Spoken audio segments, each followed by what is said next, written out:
Facebook virtual reality app marketplace. So what made both Apple and Google dominant in the smartphone market, Google with Android and Apple with the Apple phones, the iPhones, was the development of really rich ecosystem of apps by third-party developers in the app marketplace.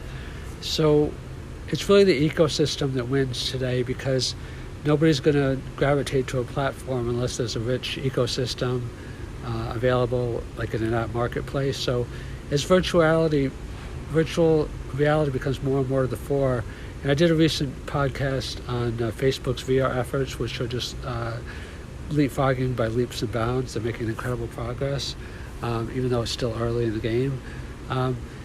Whoever controls VR is going to be the one that controls to the degree that is possible.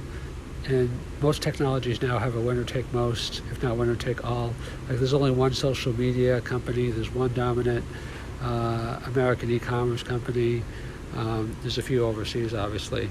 There's one dominant American search engine. So it's a winner take all or winner take most tech environment now. So the company that controls the VR space to a significant degree is going to be the one that controls the marketplace, and specifically, the apps and games that people use in VR. So I'm not going to recap the other podcast that talks a lot about a lot of advances that VR is making. You can look at that. It's a recent podcast just the last few days.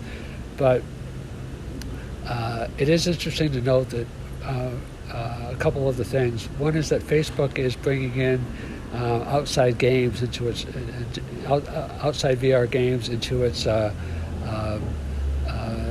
Oculus platform, and it looks increasingly like Facebook wants to be a hub for VR. It's also linking Oculus closely with the Facebook platform itself to make it more social, and also has a lot of hardware initiatives towards a smart home. So when you put all these things together, Facebook is creating an ecosystem in VR, which includes hardware and a smart home, bringing in other outside popular VR games in kind of a marketplace type setting, which I'm sure will probably eventually translate into apps as well. And also making Facebook, VR and Oculus more social and tied to the Facebook platform.